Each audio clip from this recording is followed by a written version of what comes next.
Alexa, stop. Alexa, stop. All right. Is everybody able to see my slide? Yeah. Perfect. Just as a heads up, I have a 6-year-old and a 4-year-old who have been told not to interrupt. We'll see how that works. I'm going to bring you guys back up so I can see you.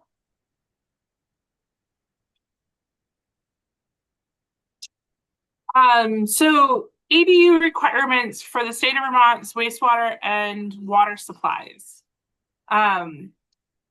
This is I normally give 2-hour talks on water and wastewater. If you want me to come back and give the full 2 hours, I'm happy to. So this is going to be a very brief and very cursory overglide. And there's a lot more in depth. I'd encourage you to reach out if you're interested in more information to a designer who can guide you through the regs. But this is a high-level overview.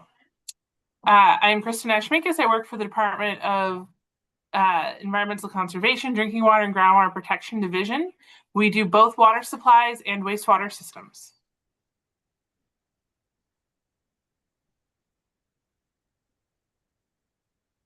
There we go. I'm specifically representing today in our division the wastewater system and potable water supply program, colloquially known as the WW program. It is regionalized so that there are 5 offices around the state. St. Johnsbury, Montpelier, Springfield, Rutland, and Essex Junction has one for the Williston area. You can find the contacts on our website. I'm going to be sending all of my slides tonight as a PDF. They can be distributed to anybody at your end, and all of the links should be live. For a little bit of an overview, the WW program regulates soil-based wastewater systems and water supplies. It is wastewater flows of less than 6,500 gallons per day. It's not that it's 6,500 gallons per day, it suddenly is not allowed. It's that it jumps up to a new program known as the indirect program. The indirect program has EPA reporting requirements. So if you break that 6,500 gallons, it suddenly, you now have to do a lot more monitoring, and that monitoring reports need to go to the EPA. Potable water supplies. These are water supplies that are not public, so have not either been deemed as meeting the needs of the public, both transitory and non-transitory. We regulate municipal water and sewer connections, the subdivision of lands. We also regulate the testing and educating services for the licensed designer program and the public. And we review and approve innovative and alternative wastewater products. When you start looking at wastewater systems and water supplies that are on site, municipal sewer connections, what we start talking about is almost every property in the state of Vermont at some point will pass through our program. That is about 3,000 permit applications per year, with 10 regional engineers doing all of the technical reviews and issuing of permits. Even with that workload, we currently average about 2 weeks to a permit.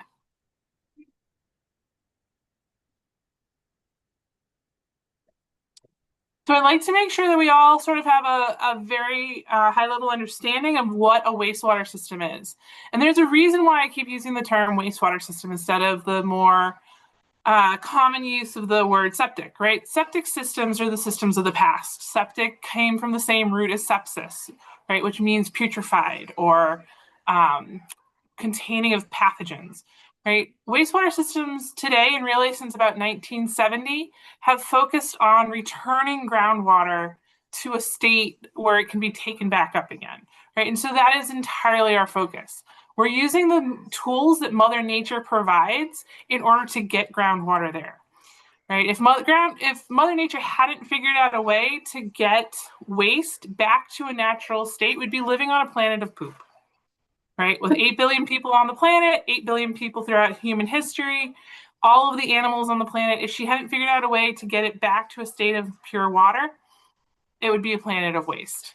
right? And so wastewater systems are working with Mother Nature in order to return things back to a natural state. Right, and it really starts with digestion, right? That's the first stage of the process. It's the anaerobic bacteria that grows in our gut that gets expelled with our waste. It's actually about 60% to 80% of the solids in solid waste are the anaerobic bacteria, right? It's the reason why babies actually have solid poops, even though they're not eating solids yet. The solids within us aren't coming from us, they're coming from all of these microbes being released from our gut. Right, and so this is actually a picture of flora and fauna cultured from human cells, and this is considered healthy flora and fauna. Right, so we expel this anaerobic bacteria, and an anaerobic bacteria is one that doesn't want to live in an oxygen-rich environment, which is what our gut is, right? Our guts are not oxygen-rich, and that's what they like. They've evolved to grow in an area where there's not a lot of oxygen. They get put out into the septic tank, which is putrefied, right? The septic tank is disgusting. There's no way around it. It is a tank of sludge and wastewater and usually a nice thick layer of fats, oils, and greases floating at the top, right? We like to call it fog to make it sound a little less disgusting, right? It's gross in there, right? And the anaerobes love it because there's a separation between the oxygen layer and the solids at the bottom. The anaerobes keep doing what they like to do. They're breaking down solids. It's the reason why you don't need to pump out your septic tank every year, right? We put out a lot of solids. The septic tank is not huge. It's only about 1,000 gallons, right? Think of a good-sized aquarium at an aquarium, right? That's about 1,000-gallon tank typically. So it's not huge, right? But we're not filling it every year. In fact, if you monitor your septic tank, you can go 3 to 10 years between pump outs. And the reason you can do that is because the anaerobes keep breaking down the solids out there. It's an environment that they like. There's no oxygen, and so they just keep going at the solids. What gets released is gas and some nutrients into the water, right? So now we have nutrient-rich water that we need to deal with. So the second stage after this anaerobic stage in the septic tank is for the water to come out into the drain field. Right, we use the term either drain field or leach field. They are interchangeable terms. And the leach field is aerobic, right? The soil in our environment is oxygen rich. And so we have now aerobic microbes that take up, aerobic microbes that now take up all of the nutrients and leave behind clean or mostly clean water. So we know after about 6 inches below the base of what is the leach field, so these are perforated pipes that make up the leach field, and about 6 inches below them, usually the water is about 80% clean. The aerobic bacteria is really good at taking up the micronutrients, the nitrogen, the phosphorus, and any of the other nutrients, and making them biologically available to the plants and other communities around them. Right, and so by the time the water makes it back down into groundwater, you're mostly clean, right? And I say mostly because there's still pathogens. Right, and so that's the other thing that we're looking at is we want to keep the pathogens out of the water supply, right? And so they're going to make it to groundwater.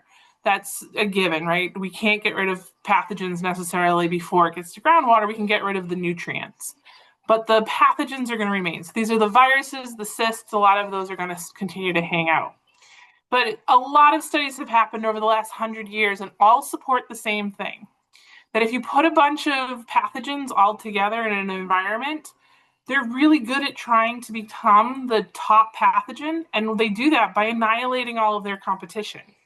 And so if you put a bunch of pathogens together, it takes them about 2 years to completely annihilate it and make it so that none of them are left living, right? And so we want to make sure that there's at least 2 years of separation anywhere where we're putting in wastewater from where we're then going to take up a water supply. Right, and so this is one of the reasons why we care about wastewater, right? It is the protection of human health. We want to make sure that the pathogens that go out in here are entirely eliminated before any water gets drawn up into a well. Right, and the other thing, right, I do work for the Department of Environmental Conservation. We are all about the environment.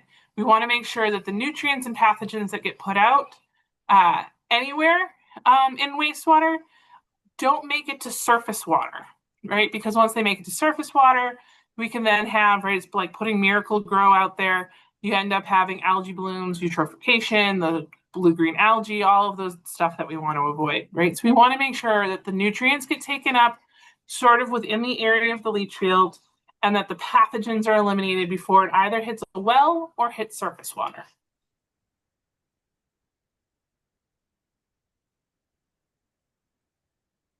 Right, and when we're putting things out there, we know that the leach field, we like it to be in the top 3 feet of soil because we know that's where the most oxygen exchange is. We make sure that there's at least 3 feet of separation before it hits groundwater. And the reason for that is so that when we have high water table events that drive the water table up, and the water table is putting back into an anaerobic or oxygen deprived environment, right? We want to make sure that there's plenty of space for all of the nutrients to get taken up before it hits groundwater. We make sure that there's 48 inches to bedrock, and that's to prevent water from starting to mound and raising up that anaerobic environment.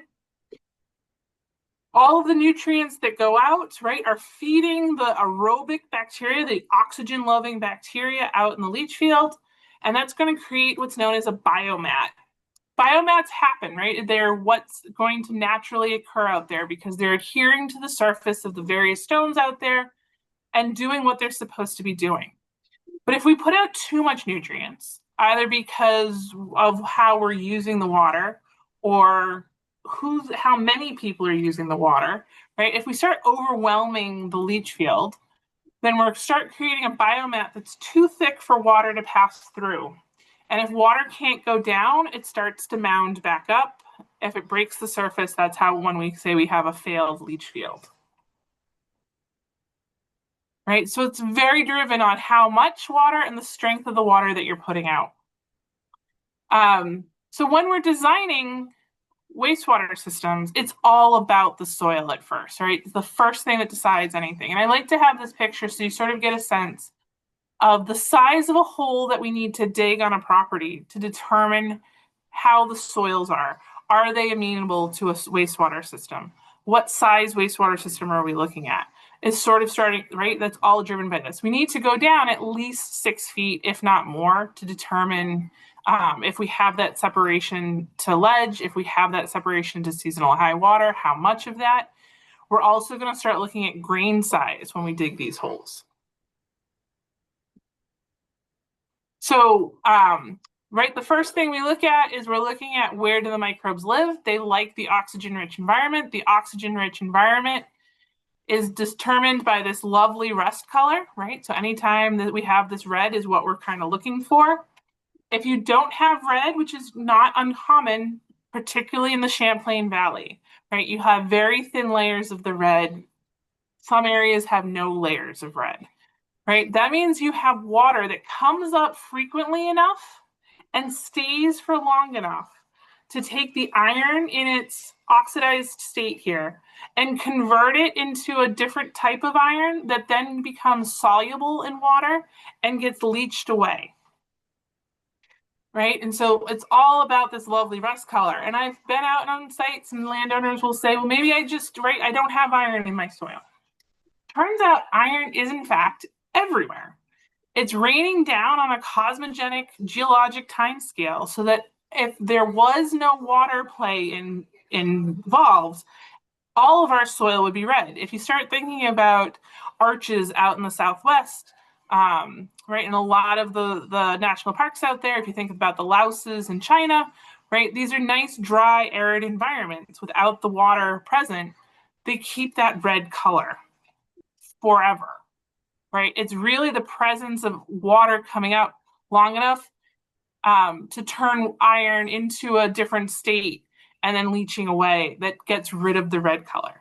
When you get rid of the red color, you get left behind with what sort of the matrix rock is. And so in this case, it's a bit of a gray. There are some parts of the state it's a little bit more tan. It's kind of depending on the mineralogy of the remaining rock. Right, and so where we convert from this nice red color to this background matrix color is where we say that's seasonal high water. Water has come up and stayed for long enough in order to dissolve iron away.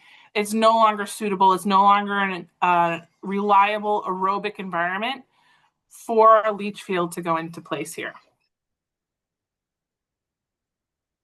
The next thing we do when we're looking to design a wastewater system is how much wastewater per house. In the state of Vermont, the design flow is considered 70 gallons per person per day.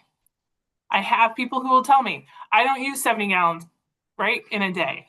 There are many people who don't. I don't use 70 gallons per day. However, I've had a teenager in the house. I currently have little kids in the house.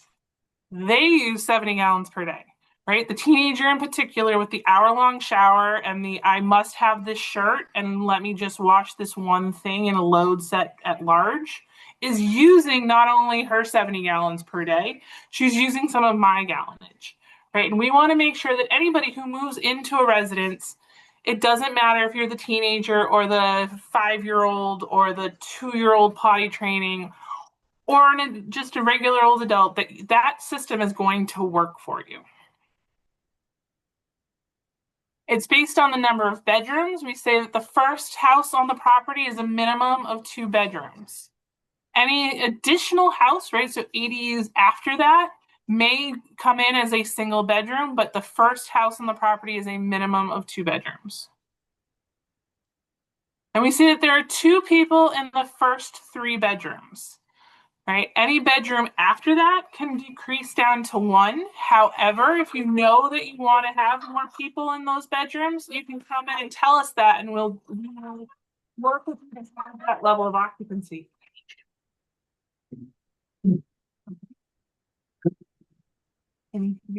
Okay. Can you just wait a couple minutes? For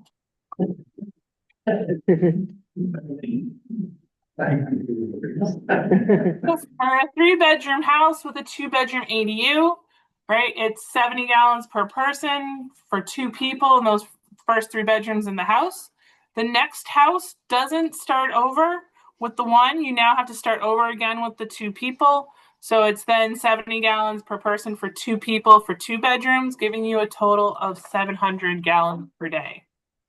Right, and they're still, right, I still have plenty of people. I will never use 700 gallons per day. And on a typical day, you may not use 700. Cordelia, stop it. On a typical day, you may not use 700 gallons per day. In fact, you don't want to be taxing your system at maximum on every single day, right? We want to have some capacity so that we can host Thanksgiving. We can host the 4th of July barbecue, right? We can host the graduation party without blowing our system out of the ground. So once we have both the soil information and the design flow information, we now start playing around on what sort of profiles and shapes we need. So if we have we have a nice deep seasonal high water. Yes, can you go out to the living room? Please. Thank you. So if you have a nice deep seasonal high water, you can put an in-ground system, right? Cover it up. Nobody ever has to know that it's there. If you have exactly 3 feet to seasonal high water or 4 feet to ledge, we can start to put in that grade system, which is you just take off that top layer, bio layer, you lay out your system, you cover it up. There's a little bit of a blip, but you can make it look natural. When you don't have the 3 feet separation to seasonal high water, we have to start artificially building it in, right? And so that's when we start going up, and that's when we start having mounds, which would be this guy right here. And mounds can range from about 1 foot in height up to about 8 feet in height, depending on how much separation you need to build, and as well as bottomless sand filters. Bottomless sand filters I like to call as a mound in a box.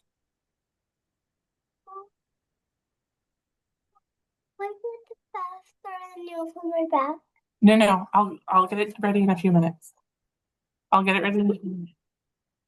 Please. Thank you. Okay, you can get it started.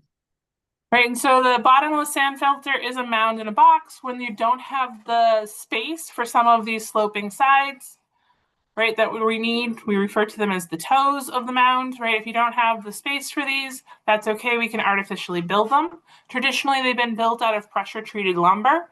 However, there's been a movement, particularly in the southern New England, that's been moving slowly up into Vermont, where they've been building them out of reinforced concrete. The last one is an underutilized profile in Vermont.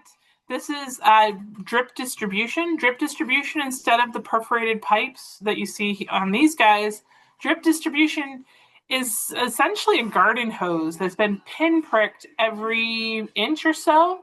And it's pressurized system. It only needs a little bit of water to keep the whole system going. And it can be put around your landscaping, which the rest of these cannot, right? The rest of these require sort of an open area. You need to take up whatever you have, particularly anything with sort of a taproot or root system that can get into the pipes. Because these are pinpricks, they can be put around your trees, your bushes, and essentially create an irrigation system for your yard. We also have available innovative alternative systems.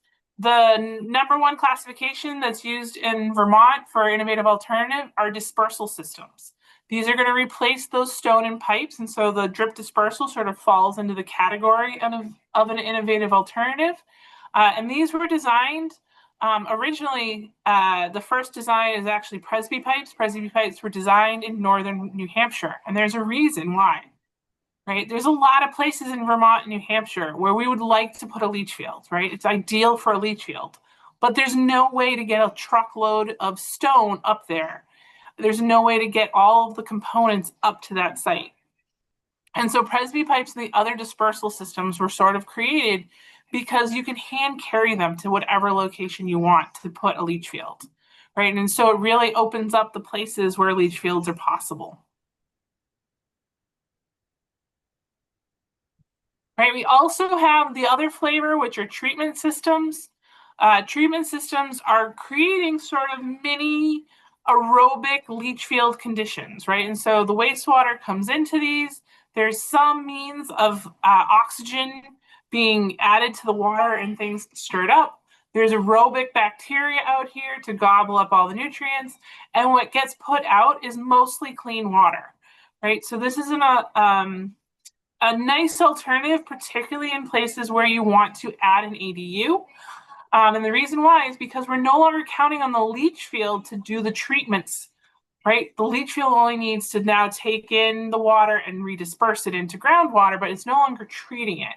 Most of these get the water about 95% treated, right?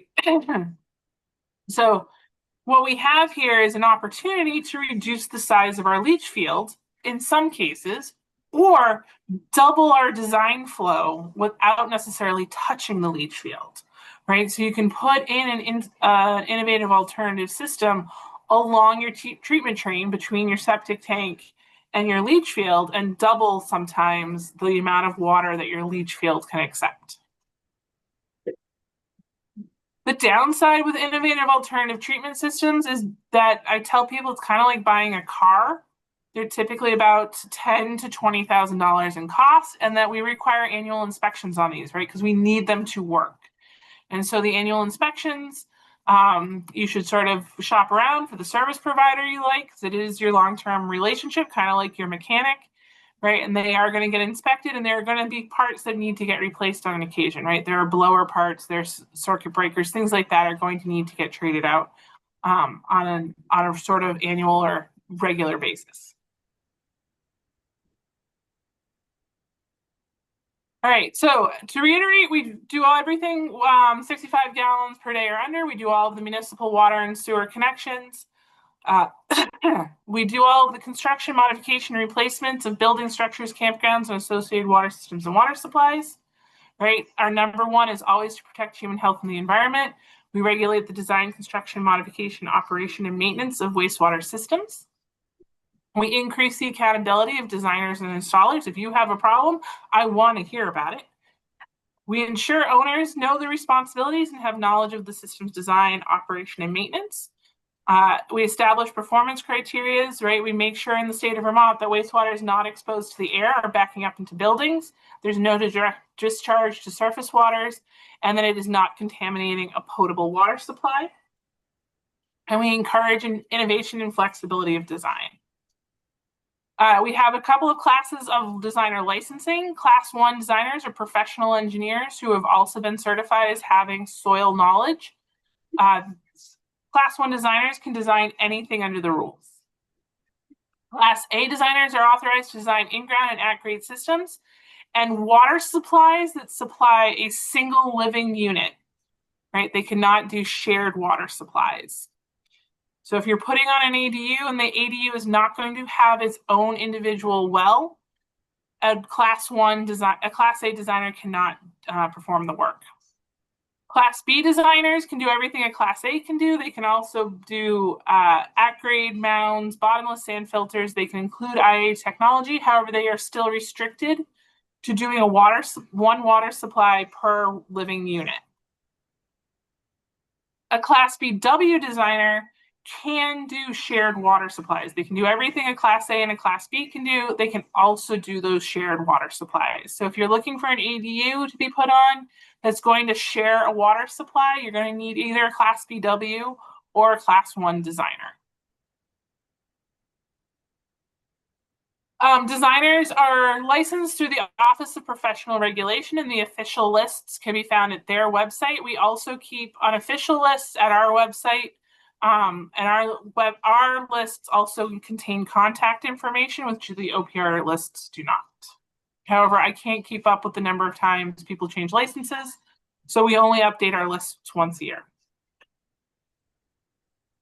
Permit application requirements. So designers will submit an application on the behalf of the landowner, right? So you need to hire a licensed designer. We won't take applications from landowners.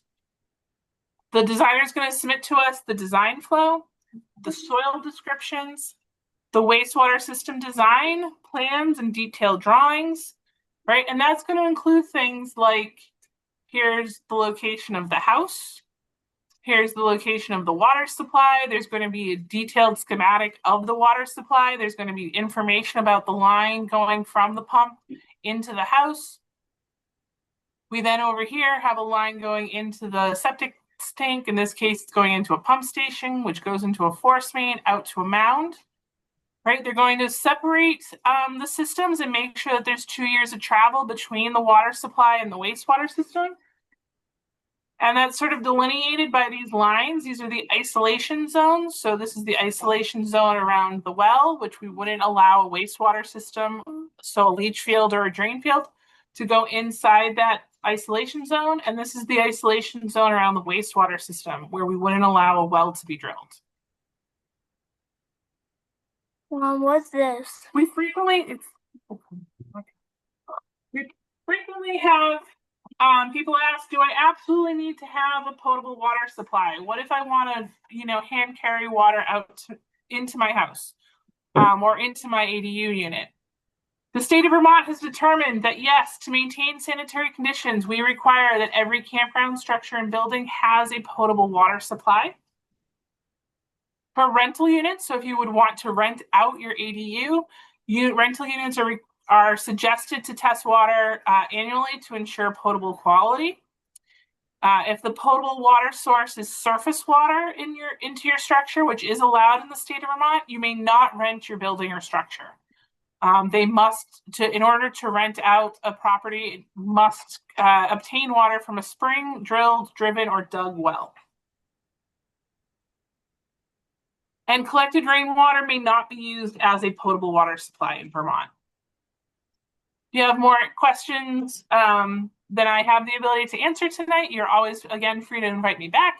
You can also contact designers, with lists of which can be found on our website. You can contact permit specialists. You can contact your regional engineer. You can contact me, or you can contact the WW Programs Program Manager. And again, I will send out all of these slides so that you have all of these websites. Any questions?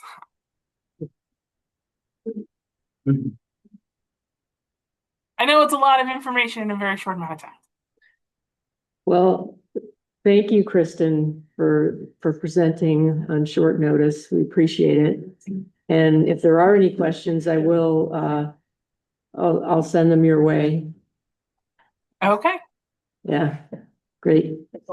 Thank you. Thank you for inviting me. Thank you.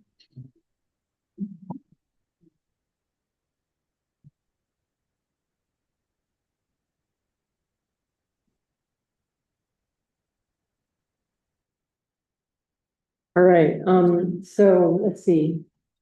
We have a homeowner here. Oh, Reed. How long can you stay, Reed? 45 minutes. Okay. Yeah, do you want to continue on other things for a minute? Yeah, and Alex, you were to talk for like. I can be pretty brief. Yeah. So why don't, we have, Alex Farrell, sure, next, Okay. and then, Yeah, hard to compete with that science and baby. That's pretty good. I'm not gonna show any slides, so I'll just, is there anywhere I should stand so the camera can see me? you can stand like, yeah, that's fine. Okay, I wander, so if I forget, just yell at me. All right, so hi, everybody. So I'm Alex Farrell. I'm the commissioner at the Vermont Department of Housing and Community Development. So we have a handful of programs that fund various types of housing, but I'm going to focus in on what the topic is here tonight. So just like Williston, the state is trying to encourage a lot of folks to do this missing middle, small scale development, and especially trying to encourage homeowners and give you the tools to add an ADU to your home. Oh, look at me already. I'm blocking the cameras. Okay. Real quick, show of hands. Is there anyone here that would consider themselves a developer or home builder? Okay. All right. All right. These guys are gonna handle, no, just kidding. Now, show of hands. Are there folks here who would consider adding an ADU or doing maybe a unit or two with some resources and guidance? Okay, good. Just the crowd I want to talk to. We really focused on how can we welcome more people into unit generation. We can't just rely on Vermont's big developers to do large multifamily developments and then custom home builders to do little developments here and there of 5 to 9 units. We're trying to bring all of you into home building and trying to give you both education and financial resources to make it happen. There's going to be a gap, right? There's going to probably be a financial gap after you go to the bank where you say, boy, I love it a little bit more. So we have all those tools. I'm going to start with one initiative called the Homes for All initiative. So if you've ever thought, boy, I'd love to convert my basement or my attic into an ADU, but just the development process is a bit more than what I take on, I'd love to see a playbook. Now, of course, you can always bring on a GC who's going to be able to walk you through everything. But as a property owner, it's good to know what does development look like. And maybe someday I want to take this on myself. If you go to our website, accd.vermont.gov, and don't worry about taking notes, I'm going to send one-pagers and all kinds of information out that I suppose can be distributed. Okay. We have what's called the Homes for All Toolkit. Homes for All Toolkit. What this is basically, it's a textbook. It's your playbook for what does small-scale development look like. How do I build my team in terms of bringing on a contractor and getting the right advice from folks? How do I get my permits? What does a pro forma look like? And a little bit of what will it look like to rent a unit. So it's really an A to Z guidebook on what does small scale development look like. And for anybody that has a little bit more room in their lot, and you might do more than ADU, could be 1 to 4 units. That's what this guidebook is aimed at, 1 to 4 units. I really encourage anyone to take a look at it. You'll read it and you'll think, boy, maybe I could be a little bit of a developer on the side. It's a wonderful read. So that Homes for All initiative is aimed at that, bringing more people into doing that development. So the toolkit's just one piece. There's some other initiatives that I don't think we need to touch on too much tonight, but I'll mention within Homes for All, we're also creating a spin-off initiative that could be relevant to you all called 802 Homes. Now, 802 Homes is taking that same concept to the next level. We're gonna create 10 designs, 1 to 4 unit designs, so true building specs that communities could look to and adopt as pre-approved designs and say, if you choose from one of these, you can show up at the zoning office, say, I'm gonna build design A, and as long as you meet the other setback and other zoning requirements, you're just good to go. You don't have to go through any design process. Williston is already ahead in a lot of aspects of this, but the idea with this effort is to give you the designs, give the municipality the designs, just to get you that much further ahead in the process.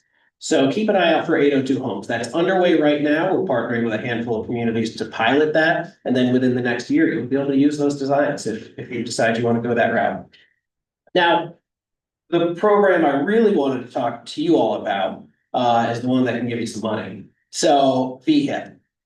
Any familiarity here with VHIP? Have folks heard about it, Vermont Housing Improvement Program? Okay, good. So the Vermont Housing Improvement Program is a fairly flexible tool with a specific carve out for ADUs. So at a high level, the goal of this program is to fund units that either have fallen into disrepair, rental units that have fallen into disrepair and you need money to get them back online. If you, let's say, live in a big farmhouse or a big Victorian, 4 or 5 bedrooms, you don't need all that space anymore. We have funded folks splitting those up into 2 or 3 units so that the house still looks the same from the outside. You can maybe even clean it up a little. And now it's 3 units instead of a big single family home. It has also converted retail and commercial space that's underutilized into housing. So it's very flexible, but there's a specific carve out for ADUs to make it a little bit easier. So let me talk about the requirements of the program. So the incentive is that you can get up to $50,000 to create a unit, and that's a heck of a deal. The requirements is the property owner needs to put up at least 20% of that as a match. That's generally pretty easy to do given what the cost of these developments end up like. Now, we try to be flexible. Sometimes sweat equity could count towards that 20% match. So we really try to make this program work for you. But the other piece of this is the other requirements are if you decide to opt into a 5-year compliance period, over the course of that 5 years, after taking this money, you're agreeing to welcome somebody in who has experienced or is at risk of experiencing homelessness.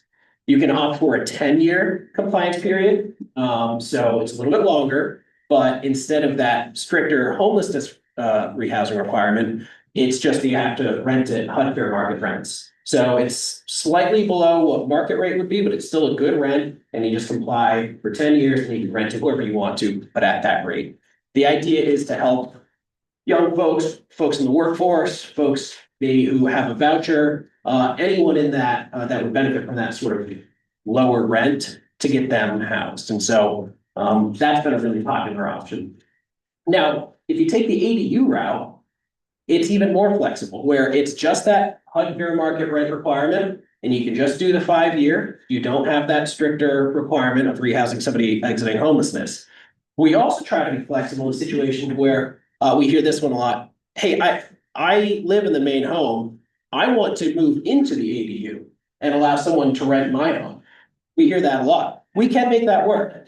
So the way you would access this program is you would reach out to the Champlain Housing Trust. And again, I'll send this out, but the Champlain Housing Trust manages this program for this part of the state. And you would apply to them and you would work directly with them. This is what the project looks like. This is how much I'll need. And, you know, assuming funds are available, you'd be able to get that grant and then they'd work with you on that 5-year compliance period. So those are the various tools that we're putting together to try to match up to make this sort of small scale home building easier. I'll stop there because that's the high level, and I'm happy to take any questions on any of that right now. All right. Yeah. I missed the difference between the first 5-year one where we address homelessness and the second one. Yeah. What's So the difference there? So there are a couple different scenarios. So I'll set aside the ADU scenario for now, because that's where it's more flexible.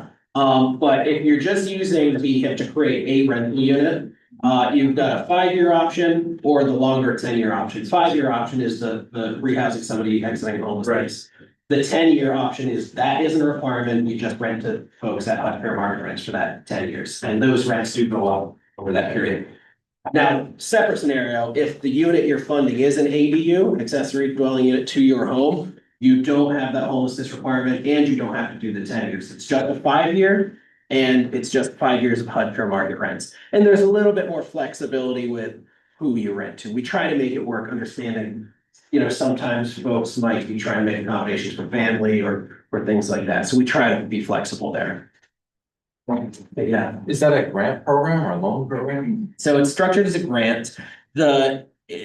We do have, if you take that 10-year option, if you're funding a rental unit, it's actually a forgivable loan. So every year, straight line 20% or rather 10% is forgiven. The benefit of that, and I'll just say, is tax implications.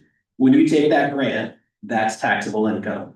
Similarly, with a forgivable loan, there will be taxable income each year that a portion is forgiven, but it's only 10% each year that you're taking that tax hit on. So it's spread out across 10 years, so it's not so bad. So that's just one thing. Talk to your accountant, talk to whoever, when you take that grant, just so you factor in, maybe you have to hold back, a percentage of it to account for the increase in income taxes. So just keep that in mind. And this is the $50,000 grant, is that what this? Yeah, exactly. Yeah, this is VHIP. Yep. I think there are folks who might want aging parents or maybe a child, an adult child that they want to have come back to Vermont. Are there funds available to enable you in that situation? We do try to accommodate that situation with the ADU. I'll just say you need to work closely with the homeownership center with Champlain Housing Trust to make sure we try. Anytime we fund these units, we're really trying to make it eligible to anybody in the public, but oftentimes a member of the family fits all the requirements for the folks that, income levels and all that we would want to house. So we're able to say, yes, this works for us. So we really do try to work with people. So if you're thinking about something like that, just give them a call and have the conversation. You can always do our staff in. We're happy to talk things through and try to be flexible and make it work. Yeah, thanks, Debbie. Is there a rolling application process or a certain time of the year that application comes in? It's rolling. We are, here's a plug. Call your legislator. We would love for this program to become permanent. We were able to get substantial funding for it for a couple of years, and then funding has dwindled and it's been one time. What we want to be able to offer communities is predictability, to say, hey, every year, your county is going to get $1 million for this. And so it's on a rolling basis. We don't have that predictability right now, but there is still a little bit of money left over. So, hurry and get in and then call your legislator and tell them Commissioner Farrell really wants their help to keep VHIP going. Yeah. Is there a number of bedrooms requirement with the $50,000 grant? So, not a requirement, but the size of the grant is dependent upon how big the unit is. So, really, it's generally speaking, it's a $30,000 grant if you're building a studio up to 2 bedrooms, and it can be a $50,000 grant if you're building 3 or 4 bedrooms. The reason I keep adding some caveats is, so let's say you're going to build a studio or a 2-bedroom. I'm terrible with this camera. But you're going to have an accessibility component. You can actually get a $20,000 bonus. So it can actually get you up to that $50,000 level. And especially with, age and place considerations, that sometimes is how people use that. Okay. Thank you all. Appreciate it. Thank you. Yeah, and I'll send those things over to you.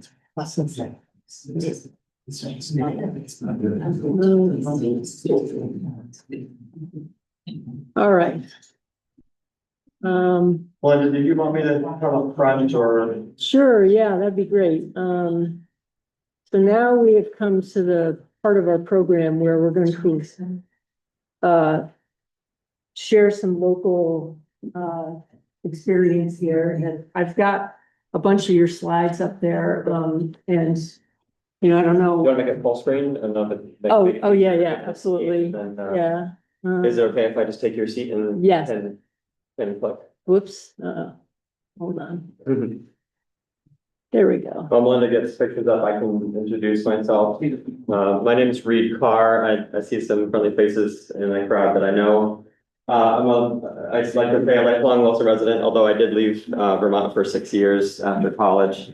And I grew up here in the village. I've been a homeowner before in the growth center, what's now called the Hamlet community. I'm now back home, living with my parents to support them as they age in place. And I'm not an expert in ADUs, but I have some interesting experiences. In fact, at least 3 different experiences with rentals and ADUs. And so I thought I'd share a little bit and then see if there are any questions I can answer.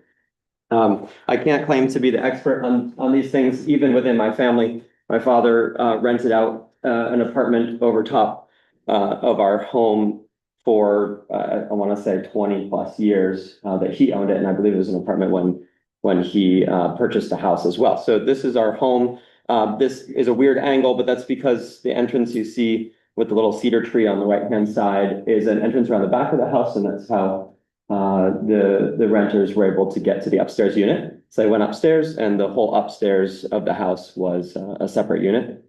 That was important for my parents to be able to afford to live in Williston for a long time. And growing up there in this house, I have lots of fond memories of various people who lived there. I want to say there were at least 5 different tenants while I was growing up. So at times there were even cases where I would go upstairs to hang out with the family that lived there.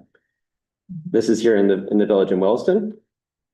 Just to give you an idea kind of what it looks like inside, this is what it looked like in 2020 when we began renovations to make it a space that my family could live in. So interestingly, we actually took this ADU and turned it back into part of the house. But you can see it was a pretty basic, simple space. It's a historic home, so the ceilings are weird, the ceilings are low. It had, you know, simple appliances in it. That was the kitchen, which is over top of the downstairs kitchen. This is what it looked like in the main space, which used to be 2 bedrooms and a living room. And we were lucky enough to be able to do major renovations. So we, as you can see, we went all the way down to the exterior of the house and rebuilt it for our family. So I shared this only to share that an ADU is not necessarily, if it's part of your main structure, it's not necessarily something that is completely forever that way. So in this case, it was a rental unit for decades and decades, and then it turned back into part of our house. There I am doing some of that demolition myself. I share this to say you should remember that anytime you're going to do work to create an ADU, that could come with hazards. So we had lead paint in some areas that had to be dealt with. We've found vermiculite, which can have asbestos in it, depending on where the vermiculite comes from. Luckily, it was traces left over from insulation that had been removed long ago. So it wasn't a big deal, but if there had been a lot of it and we had to hire somebody to come in, that would have been an unexpected expense to doing renovations. I share this photo, which is a little hard to see on the screen, just to share that it's important anytime you're making changes, whether it's to create an ADU or something else, to always be thinking about energy efficiency. So we have put in very high levels of vapor barrier, insulation. We actually have 2 stages of insulation. We have cellulose, and we also have hard foam planks on top of that. And it takes work to do these things. This is my wife painting. So we did all the demolition and painting ourselves when we made our changes. You can ignore the fact that we were taking it from an ADU to part of the house. Same thing would be in reverse if we were separating it and kind of creating a dedicated space. This is what it ended up looking like in our bedroom. So it can come up for entrance. My second experience is that we recently purchased in 2022, along with my in-laws, a mixed-use property right here. Many people know it as the Lizat camera building. So if you know where Lizat camera was, we purchased that building, and it has two rental units, residential, and 2 commercial. So it used to be a gas station. I don't know if people know that, but it was a gas station. It was a gas station built in the 50s. It lasted a couple of years. The highway went in and the gas station died. So it very quickly went through many phases of changing hands. Now, the company, the family who owns Bugby Insulation actually did the renovations to add the second story. So it used to be a single story gas station with a repair shop in it. Now you can see it's got this architectural roof and it has a beautiful, not really a studio, but vaulted ceilings. It's very airy, beautiful space. I think I've got a picture probably in here of the space. But there's commercial units in the downstairs, which is a little bit interesting. So we've gotten to learn what it's like to work with residential renters and also with commercial renters, which is two very different things. Even the way you structure payment and stuff like that. This is just some pictures from the downstairs. This is a commercial unit, but we actually have had lots of conversations about potentially converting it into a residential unit. So it's a good time to mention that, uses can change. You got to work, come to planning and zoning, have a conversation about that. But in the future, we could decide to take what's currently a commercial unit and add a bathroom, create a bedroom, and have it be a residential unit. So this is an office space that's in there. This was renovations we did to the entrance to the back business, which is Corduroy and Pine Interior Design and Home Decor. Go check them out if you haven't been in there before. Elizabeth is wonderful. So we've done lots of facelifts. This is the upstairs. So this is the unit that's above. And you can see how tall the ceilings are. I don't even know how we're going to paint that ceiling when it needs it. So there's a kitchen, and that picture is taken from like the living area. And this is what's right below it. So right below it is what used to be the camera shop, and now it is the interior design. If you go in, it's not going to look like this. You'll be amazed at the renovations that she did in there. Okay, and then the final thing is that we also had a home that we lived in. It's technically a planned unit development unit, but all that means is really it's a detached single family condominium essentially. And we lived in it for a few years before we moved in with my parents, and we've been renting it out since 2021. And how am I doing on time? Or the time? Okay. Pretty soon. I would just say that in general, it's been a very positive experience. Of course, there are things that are hard. Doing anything with other people involves money is hard. So make sure you're prepared for that piece of it. Like a lot of people think about renovations, they think about money, the cost to do stuff, but you do have to be ready to talk with people about negotiating rent and what to do when they want something fixed and you're not ready to fix it. So be ready for that piece. Almost all the people that we've had as tenants, we are friends with, which is lovely. So it has enriched our lives significantly. We've learned things from them. They've helped us do work on the property before, gardening, painting, minor repairs. That's been pleasant. And always be prepared to do more than you thought you needed to do. So build time into your life and your schedule for when things pop up and you need to deal with them would be another good tip. So I'll pause there, and if there's any questions, I'm happy to, if there's time, or if there's anything that Melinda wants me to address. Sure. Just two topics, if you could speak to how long, it was completely gutted and in that construction state that you couldn't live in it, and also. Yeah. You're in the historic district, and can you speak to that? Okay, yes, so first, length of time, so to renovate that unit above my parents' house took from August through January. August 2020 through January 2021. And that involved us doing a significant amount of work during the hours that the crew that we hired was not there. So it is not a small feat. However, we were doing everything down to the studs, including new insulation, everything. So plumbing, electrical. So that was a significant change. Smaller renovations that we did, like we put in new flooring and paint and things like that in the other units, that was like a week. We've been lucky we haven't had any months vacant in any of our units since we began doing this. So the Williston market is very strong. There's a demand, and we've been very happy with the renters. As far as the historic district goes, of course, there's special rules depending on whether it's a contributing structure to the historic nature of the town and things like that. So far, it hasn't been an issue for us in any way.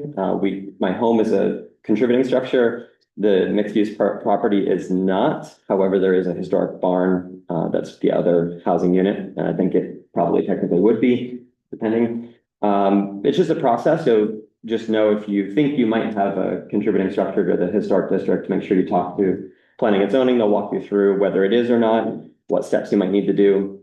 It affects things like changing windows, changing materials on the exterior of the house, changing where entrances are, things like that. Any other questions? All right, well, I have my information if you want to reach out sometime. Feel free to. Thank you.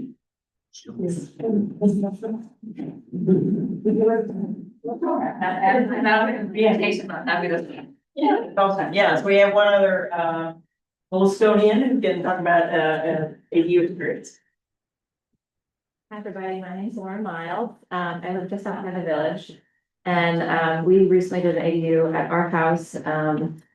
We live in an old farmhouse, and when we bought the property in 2018, there was like a wood shop that was part of our detached garage. That, you know, I think there was a contractor that owned the house previously and had kind of made this little shop space. So we ended up converting that into an ADU. It had electricity at the time, and it had an old propane heater, but we basically did similarly, kind of gutted it from the inside out. They got plumbing out to it, sewer, and then we converted it to an ADU. And I'm actually using it right now as a home office, but the plan is to kind of potentially use it down the road for aging parents or for our kids as they get older. So we did put a full bathroom in it, and it has mostly full kitchen. It doesn't have a stove, but it has a fridge and dishwasher, and you can do a lot with a toaster on these days. So. And so I think that the biggest challenge, I think, for our ADU was getting the sewer to the unit, because it's where our house is and where the unit is. They're pretty far apart, so we had to kind of dig up our backyard and excavate to do the sewer line, and ended up having to put in a grinder pump because the pitch was not enough. And then we had to dig up the front of our driveway to get to tap into the water line and get the water curves up at the front of the house. So we ended up having to redo our driveway, so which needed it, so it was kind of a good excuse. But those were two kind of big expenses as part of the project. That's all. It took about 1.5 years because there was a lot of starts and stops, and we had a significant amount of excavating that needed to happen. Did you hire one general contractor or oversee a lot of the jobs? So we hired, so I'm an interior designer, so I have a little bit of experience. So I hired a contractor, and then I kind of ended up managing a lot of the stuff myself. And we hired like the excavator like separately, and that was part of it because there was no like umbrella that was managing everybody. And I kind of made a deal with my contractor that to get him, I said, like, you can come and go. So he did, which dragged it out a little bit, but it was okay at first. So. Did you have costs associated with exploring the possibility of the development? No, but we did have to, when we first started the demo, we found some things in the walls that like we were surprised about. So I did have to hire a engineer to kind of come in and take a look at things, like, you know, the contractors kind of were worried about like supporting things and all. We did, and we also did add onto the front of the building like a small addition to kind of make a mudroom space. Because the entrance and exit point of the unit changed from inside the garage to like an outdoor exit. Not huge expenses, but some, yeah.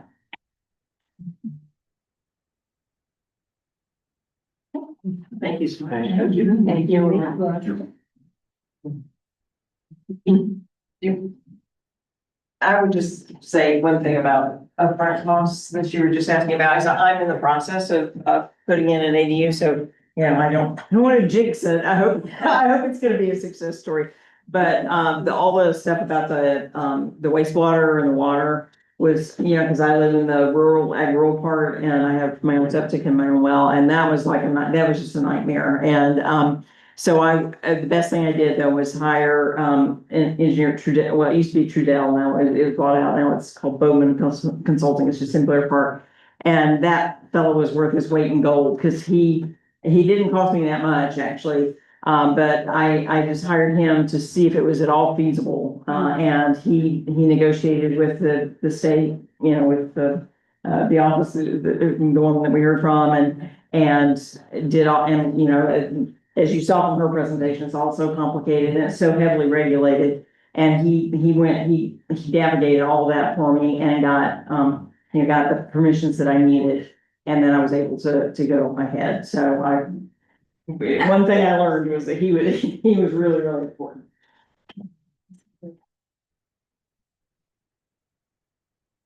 So thank you all for your patience, and for, your attention during this workshop. We got a lot of great information.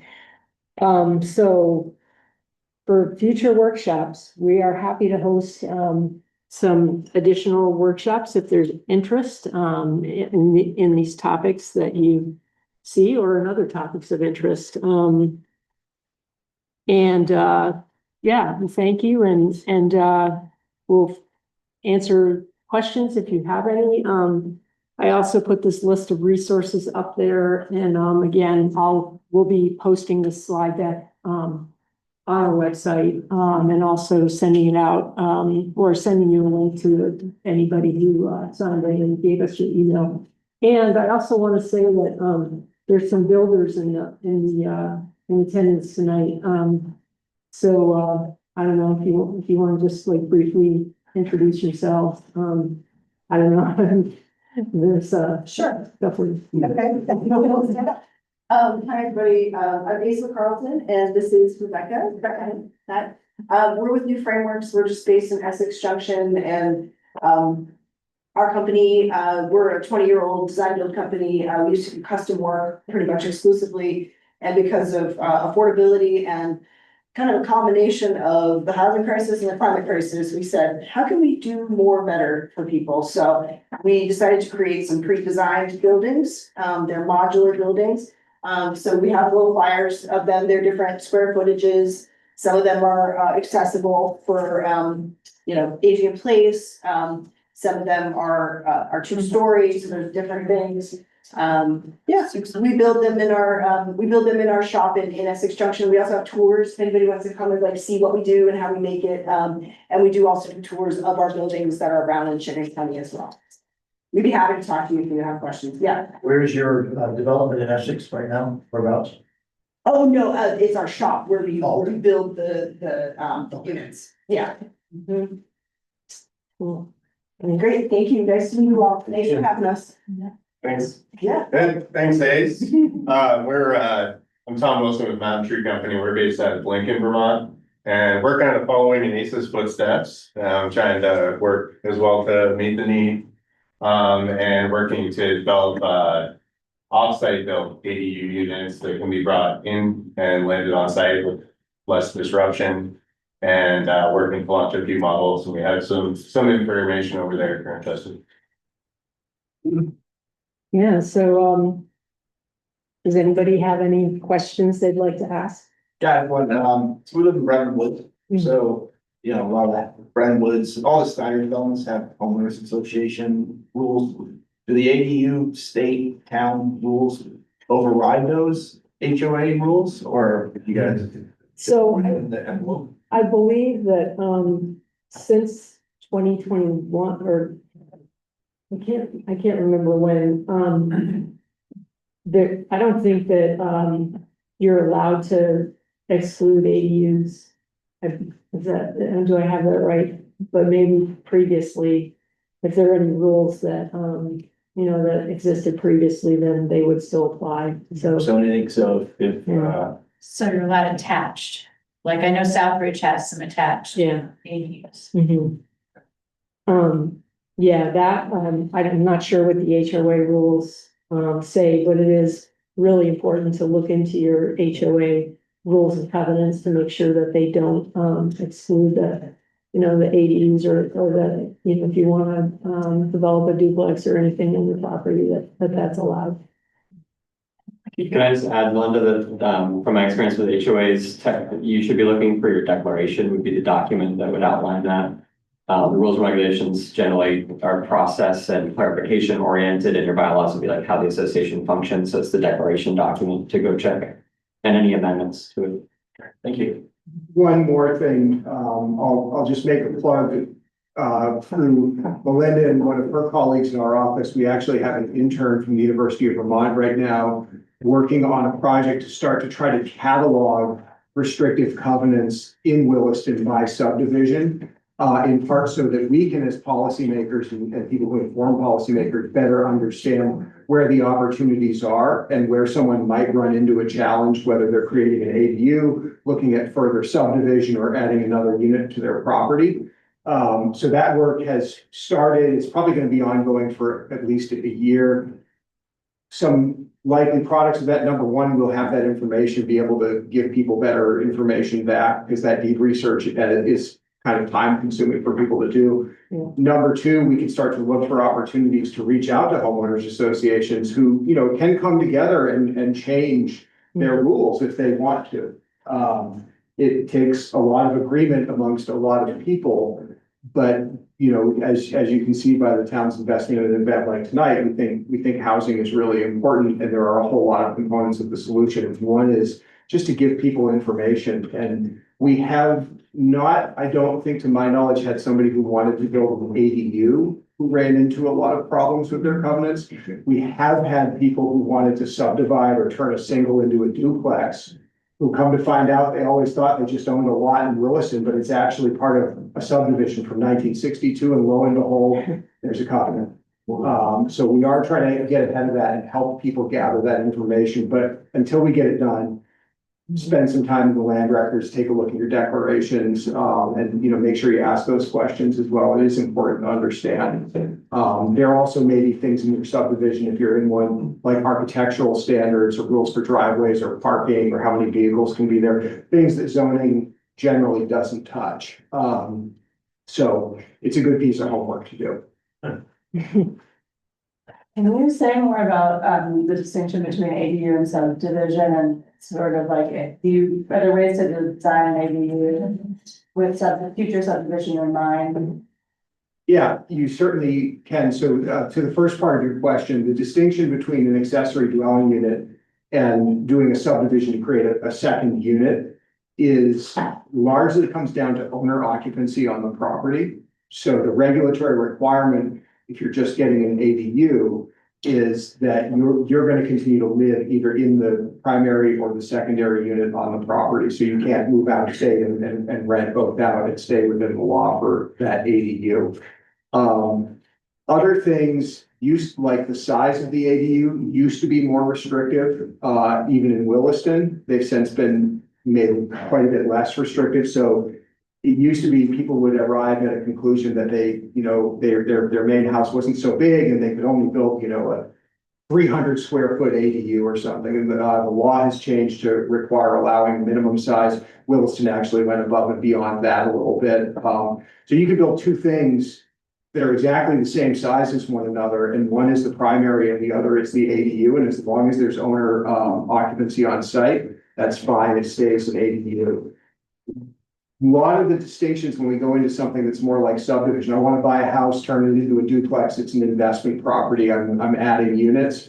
There are other regulatory components of Williston zoning that start to come into play. So we look at our growth management system or our affordable housing requirements through inclusionary zoning. We might have some design standards and other things that start to kick in as the project gets a little more intense. So to the second part of your question, could you create an ADU with a plan for future subdivisions? You could. You'd obviously want to think about, for example, if you were actually dividing the land, is there enough space between everything that you can put a property line in that won't generate a setback problem? If there's shared access, are you planning on keeping that shared access going, via deed? Is there going to have to be a little two-person homeowners association, et cetera, et cetera? So there's some other things to kind of think about. If you wanted to do that, or, is it a duplex, but you might want to be able to condoize it someday. You might want to talk to somebody about what that means in terms of the legal structure and how it affects what kind of financing people can get to purchase those units and all those other things. So a lot of that just, some of it's private side restrictions, a little bit of it is the town's regulatory system, a little bit of it is wastewater permitting. So you just have a little more to think through. We can give you our best guess, but we can't always predict what the rules will be out in the future. So the setbacks are one thing today. Hopefully they don't change a whole lot, but never say never. So maybe I missed this, but, so with the owner, living on site required for an ADU, what happens when the owner is ready to leave the property? What happens to the ADU?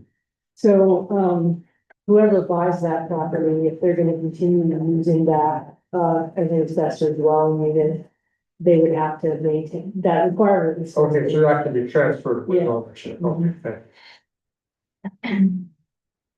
So my understanding is that owner occupied rental unit, laws of renting are a little different. Does it change if the unit is not attached to the building, or is it still considered owner occupied for that? If, as long as the owner's on the same land plot? I want to say that it's not significantly different. What you're talking about is there's more flexibility under the Federal Fair Housing Act for someone who's renting a portion of their home to somebody else as compared to somebody who's renting a property they don't live on. Whether you have to share a wall or not, I have to get back to you to clarify on that, because I haven't had my fair housing training in a couple of years. I don't want to give you the wrong answer.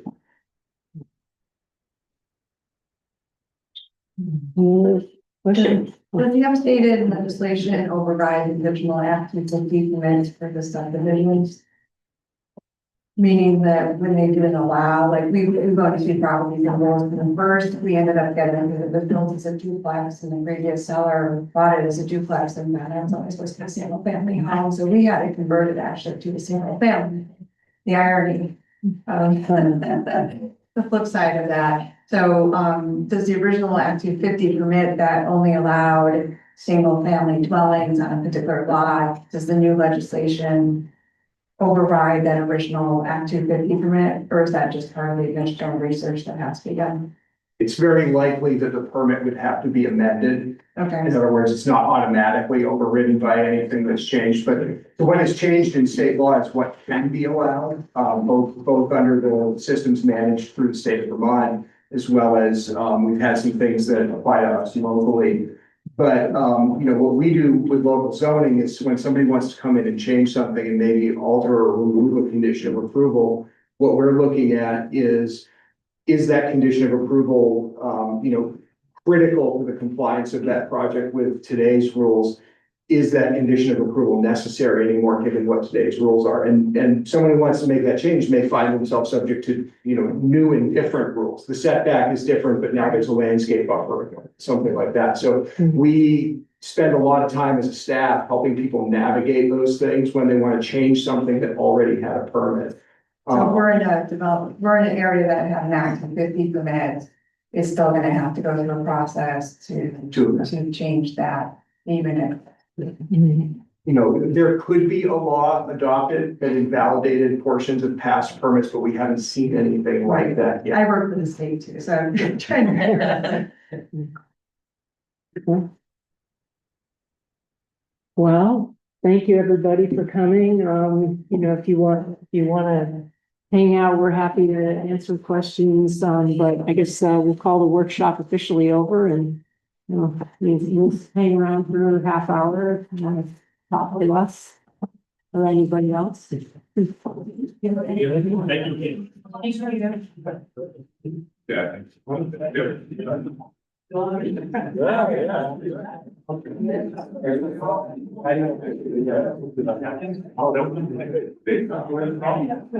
So